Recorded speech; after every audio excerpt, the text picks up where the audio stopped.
ओम श्री साईनाथाय नमः। साईं कहते हैं, बच्चा, माँ ही सब कुछ है। माँ जन्म जब देती है, उसके बाद माँ का दायित्व तो बढ़ जाता है। सब कुछ त्याग करके जीवन में माँ अपना बच्चा को बड़ा करती है। इसीलिए माँ हमेशा पूज्य है। माँ का दुख, माँ का सुख, सबका ये संतान को ख्याल रखना पड़ता है। आजकल जो बच्चे माता का कोई सम्मान नहीं करते हैं, उनको मैं कभी भी आशीर्वाद नहीं दे सकता बच्चा। इसलिए माँ को समझो, माँ के प्रति अच्छा व्यवहार दिखाओ। माँ सर्वं सहा है, बच्चा के लिए सब कुछ सहती है। आप लोग नहीं जानते हो ये बात। जब संसार में सृष्टि बना, जब मनुष्य बना, ईश्वर ने सोचा कि आप लोग छोटे छोटे बच्चे जब होंगे, सबके पास, सब मनुष्य के पास मेरा उपस्थिति जरूरी है। लेकिन ये कैसे संभव है? मैं हर बच्चा के पास तो उपस्थित नहीं रह सकता।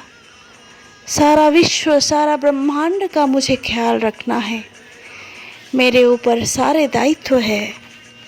तभी ईश्वर ने अपने जैसा माँ को चुना, माँ को बनाया। हर बच्चा के पास एक माँ हो और माँ सब कुछ ख्याल रखती हो, तो ईश्वर का स्थान माँ का है। इसलिए बोला गया है, जननी जन्मभूमिश्च स्वर्गादपि गरीयसी। जननी यानी माता स्वर्ग से भी ऊंचा है। स्वर्ग से ऊंचा मतलब माँ का स्थान सबसे ऊपर है। अगर किसी को चुना जाए तो माँ को ही चुना जाए। कोई बच्चा को पूछो, बेटा तुमको स्वर्ग सुख चाहिए या माँ चाहिए, तो बच्चा के मुंह पर एक ही बात आएगा, मुझे माँ चाहिए। क्योंकि बच्चा माँ को देखता है, स्वर्ग को नहीं। स्वर्ग सुख तो अनुभव होता है मृत्यु के बाद, लेकिन माँ का सुख जन्म के बाद से ही शुरू होता है। और जन्म बच्चा का माँ के पेट से ही शुरू होता है। बाहर दुनिया जब देखता है, उससे बहुत पहले माँ के पेट से ही शुरू होता है। जब माँ के पेट में ही जन्म ले लेता है बच्चा, तब से माँ उसका हर ख्याल, हर मुहूर्त का स्नेह से माँ पालती है। खाना सही समय पर खाती है, सब कुछ सही समय पर करती है, तभी बच्चा ठीक पलता है। उसके बाद जब जन्म लेता है, हर सुख दुख का साथ माँ देती है। उंगली पकड़कर चलने से शुरू करके बड़े होकर आत्मनिर्भर बनने तक, उसके बाद भी माँ के लिए उसका बच्चा कभी बूढ़ा नहीं होता। बहुत बूढ़े उम्र के बाद भी माँ ही पूछ सकती है कि बच्चा मेरा खाया या नहीं। चाहे बच्चा बूढ़ा हो जाए, तो माँ सर्वश्रेष्ठ है। माँ का स्थान बहुत ऊंचा है। उस माँ को कोटि कोटि नमन।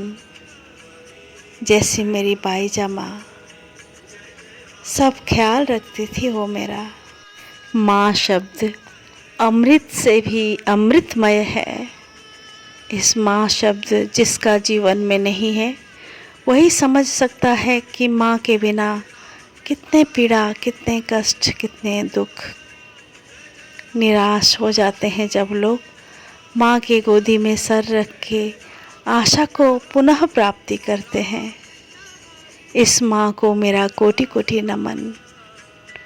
बच्चों, माँ को हमेशा प्यार करना, ख्याल रखना, श्रद्धा देना, मीठी बोली बोलना, माँ का आशीर्वाद लेते रहना। हर कर्म में माँ का आशीर्वाद बहुत ज़रूरी है। राम जी भला करेंगे, सबका मालिक एक है। ओम श्री साईनाथाय नमः।